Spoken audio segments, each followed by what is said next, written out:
Ouvrons notre Bible au livre de Jérémie 28. Jérémie 28, trait des faux prêcheurs. Trait des faux prêcheurs. Jérémie 28, versets 1 à 9. Un faux prophète s'oppose à Jérémie. Versets 1 à 4. Anania prétend entendre Yahweh disant que la captivité ne durera que 2 ans au lieu des 70. Et il parle spécifiquement des deux mêmes choses qui sont mentionnées dans la prophétie précédente, le chapitre 27 de Jérémie. Les jougs et les vases. Versets 1 et 5. La prophétie de Anania contredit directement celle de Jérémie et Anania la partage publiquement avec tous les chefs religieux. Versets 6 à 9. Jérémie soutient poliment Anania en disant qu'il souhaite que les paroles d'Anania soient vraies, mais elles ne le sont pas. Jérémie réaffirme la prophétie qu'il a reçue de Yahweh. Anania a donc annoncé une fausse prophétie. Ce n'est pas une parole de bon conseil qui exhorte les Juifs à se repentir et à retourner à Yahweh. Il promet des miséricordes temporelles au nom de Yahweh, mais ne fait aucune mention de la miséricorde spirituelle que Yahweh a toujours promise avec des bénédictions terrestres. Car les promesses de Yahweh sont rarement sans condition, en particulier les ordres de lui obéir et de garder ses commandements. Je cite: « Sache donc que c'est Yahweh ton Dieu qui est Dieu. Ce Dieu fidèle garde son alliance et sa miséricorde jusqu'à la 1000e génération envers ceux qui l'aiment et qui obéissent ses commandements. » Fin de citation. Citation de Deutéronome 7, verset 9. Vous voyez, les conditions, c'est qu'il faut l'aimer et lui obéir pour pouvoir jouir de tous les privilèges, de toutes les bénédictions qu'il a en réserve. Ce n'était pas la première fois que Jérémie priait pour le peuple, bien qu'il ait prophétisé contre eux. Donc il fait appel à l'événement pour prouver le mensonge d'Anania. Le prophète qui n'a annoncé que la paix et la prospérité, sans ajouter qu'ils ne doivent pas, par un péché délibéré, arrêter les faveurs de Yahweh, sera toujours un faux prophète. Ceux qui ne déclarent pas les paroles alarmantes et en même temps que les paroles alarmantes mais et encourageantes de la parole de Yahweh, et appellent les gens à la repentance, à la foi, à la sainteté, marchent sur les pas des faux prophètes. L'évangile de Christ encourage les gens à faire des œuvres pour la repentance, mais ne donne aucun encouragement à continuer dans le péché. Jérémie 28, versets 10 à 17. Le faux prophète est averti de sa mort imminente. Versets 10 à 11. Anania réagit violemment en levant le joug du cou de Jérémie et le brisant. Il ne recule pas devant sa fausse prophétie. Remarquez que Jérémie ne résiste pas, ne proteste pas et ne fait pas de scène. Versets 12 à 13. Jérémie reçoit une réprimande de Yahweh qu'il doit transmettre à Anani. Il a peut-être brisé les jougs de bois, mais son éclat de colère a de graves conséquences. Des jougs de fer. Anania est condamné à mourir. la même année. Et Jérémie, quand il a reçu l'instruction de Yahweh, le lui dit hardiment, mais pas avant qu'il ait reçu cette commission.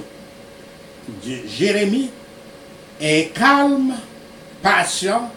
Il attend d'abord de recevoir une instruction de Yahweh avant de dire quoi que ce soit à Anania. Ceux qui disent aux pécheurs qu'ils auront la paix, bien que ces pécheurs endurcissent leur cœur au mépris de la parole de Yahweh, ont beaucoup à répondre. Le serviteur de Yahweh doit être doux envers tout le monde. Il doit abandonner même ses droits et laisser que Yahweh plaide sa cause. Toute tentative des gens impies de rendre vains les buts de Yahweh ajoutera à leur misère. Parlons de 8 traits des faux enseignants, 8 traits des faux prêcheurs.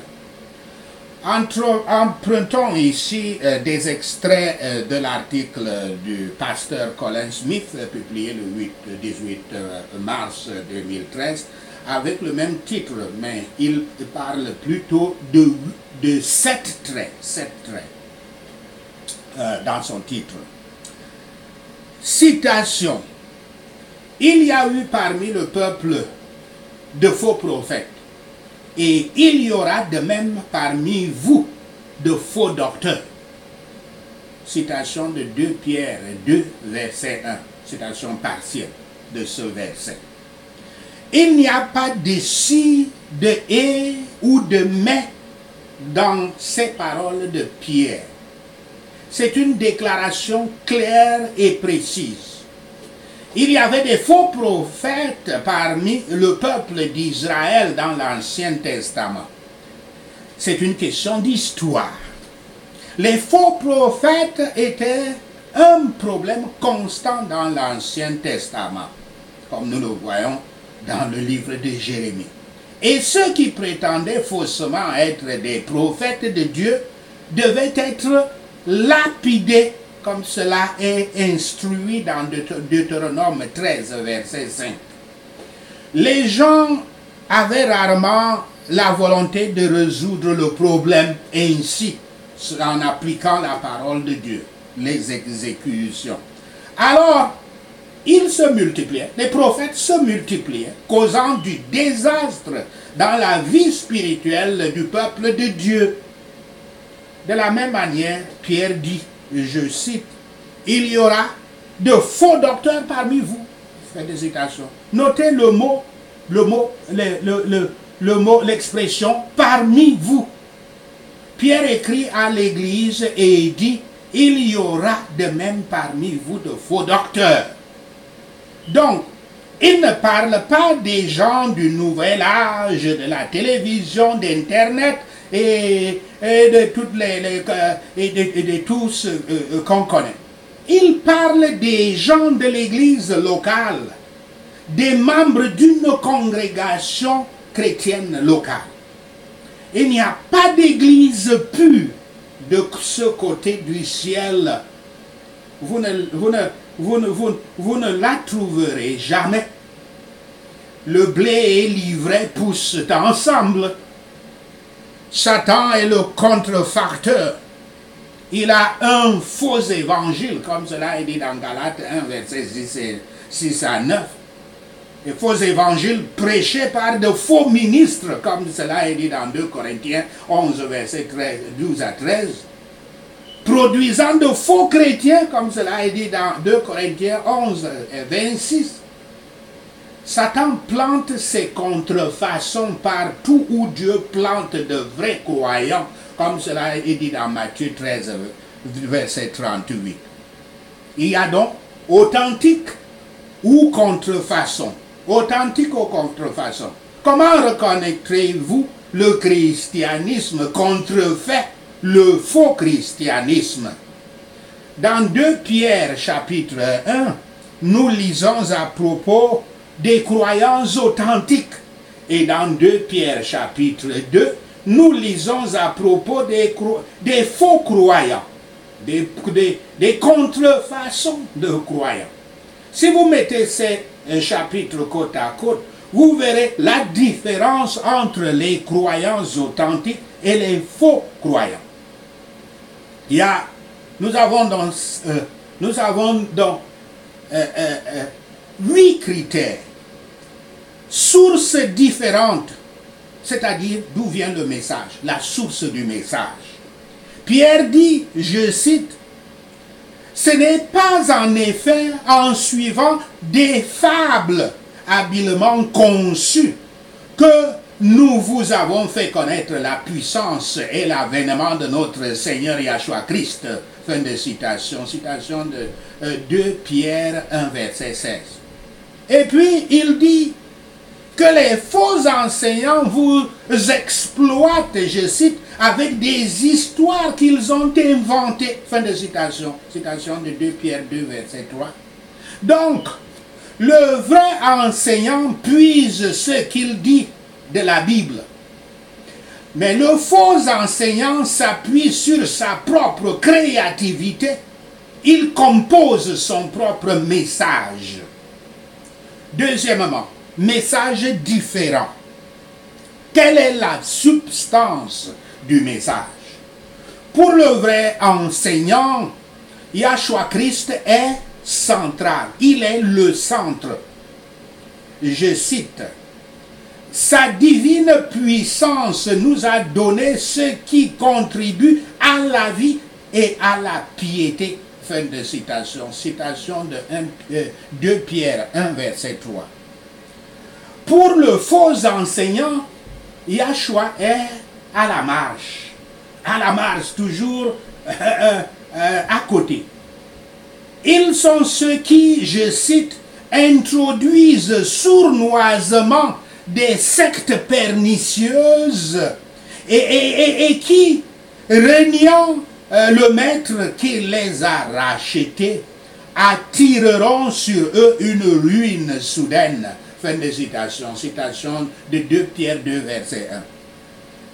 La meilleure tradition, c'est des hérésies pernicieuses. Et hérésie, c'est toute doctrine qui est contraire à l'évangile de Christ, tel qu'elle a été donnée par Christ et ses apôtres. Notez le mot ici, sournoisement. Sournoisement. Il est rare que quelqu'un à l'église nie ouvertement Yahshua Christ. Le mouvement, loin de la centralité du Christ, est toujours subtil par les faux prophètes. Le faux enseignement parlera de la façon dont les autres peuvent aider à changer votre vie. Mais si vous écoutez attentivement ce qu'il dit, vous verrez que Yahshua Christ n'est pas essentiel, n'est pas indispensable à son message. Troisièmement, position différente. Dans quelle position le message vous laisse-t-il? Le vrai chrétien fuit, je cite, la corruption qui existe dans le monde par la convoitise. Fin de citation. Citation de 2 Pierre 1, verset 4. Écoutez comment Pierre décrit par contre les faux chrétiens. Je cite. Ils leur promettent, je veux dire les faux enseignants, ils leur promettent la liberté quand ils sont eux-mêmes esclaves de la corruption, car chacun est esclave de ce qui a triomphé de lui. Fin de citation. Citation de 2 Pierre 2, verset 19. Le vrai croyant échappe à la corruption, c'est-à-dire le péché, et c'est salissure, tandis que le vrai croyant est contrôlé par la corruption. Joyce Meyer dira à ses disciples, je la cite, « N'essayez pas d'être parfait. » Fin de citation. Ce qui est l'opposé total de la parole de Dieu qui dit, je cite, « Vous serez saints pour moi, car je suis saint, moi, Yahweh. » Fin de citation. Citation de Lévitique 20, verset 26. Quatrièmement, caractère différent. Quel genre de personne le message produit-il? Le vrai croyant poursuit la bonté, la connaissance, le contrôle de soi, la persévérance, la piété, la gentillesse et l'amour envers le frère ou la sœur. Comme cela est dit dans 2 Pierre 1, verset 5. Le chrétien contrefait, le faux chrétien est caractérisé par l'orgueil, l'arrogance, la calomnie, comme cela est dit dans 2 Pierre 2, verset 10. Ils sont des experts dans la cupidité et leurs yeux sont pleins d'adultère, comme cela est dit dans 2 Pierre 2, verset 14. Ils méprisent aussi l'autorité, comme cela est dit dans 2 Pierre 2, verset 10. C'est une caractéristique, tout ceci est une caractéristique générale du faux prophète. Cinquièmement, appel différent. Pourquoi devriez-vous écouter le message? À quoi vous appelle le message? Le vrai enseignant fait appel l'appel ici est différent, c'est-à-dire à quoi l'enseignant recourt, à quoi fait-il appel? Le vrai enseignant fait appel aux Écritures saintes. Je cite, « Nous tenons pour d'autant plus certaine la parole prophétique à laquelle vous faites bien de prêter attention. » Fin de citation. Citation de 2 Pierre 1, verset 19. Yahweh a parlé. Et le vrai maître, le vrai enseignant fait appel à sa parole. Le faux enseignement fait un appel plutôt différent. Je cite, avec des discours. Je vais revenir à cet endroit. Il fait un appel plutôt différent. Je cite 2 Pierre 2, verset 18.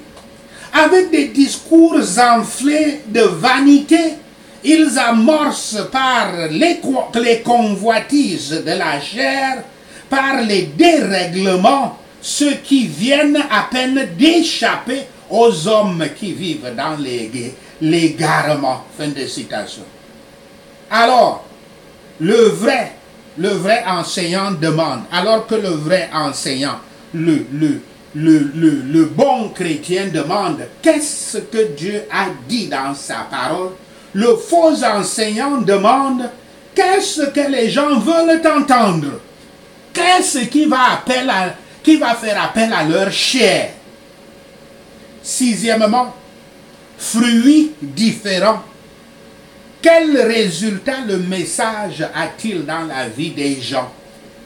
Le vrai croyant est efficace et productif dans sa connaissance de Yahshua Christ, comme cela est dit dans 2 Pierre 1, verset 8. Le faux croyant est, je cite, comme une source sans eau. Fin de citation. Citation de 2 Pierre 2, verset 17. C'est une photo, c'est une image extraordinaire ici. Ils promettent beaucoup, mais produisent rien. Mais produisent peu, sinon rien. Car les fruits qu'un bon enseignant apporte à Yahweh, c'est un panier d'âmes converties et sauvées.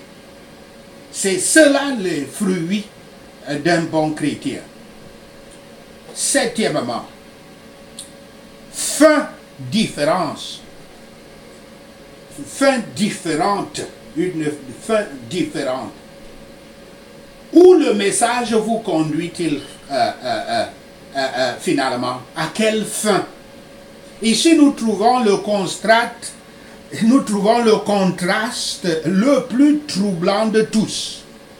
Le vrai croyant recevra, je cite, un accueil riche dans le royaume éternel de notre Seigneur Yahshua Christ. Fin de citation, citation de 2 Pierre 1, verset 11. Le faux croyant, le faux enseignant connaîtra, je cite, une destruction rapide. Citation de 2 Pierre 2, verset 1. Eux que menace depuis longtemps la condamnation et dont la ruine ne sommeille point. Fin de citation. Citation de 2 Pierre 2, verset 3. Yahshua nous dit qu'il y aura beaucoup de ceux qui ont été impliqués dans le ministère en son nom, à qui il dira, je cite, « Je ne vous ai jamais connu.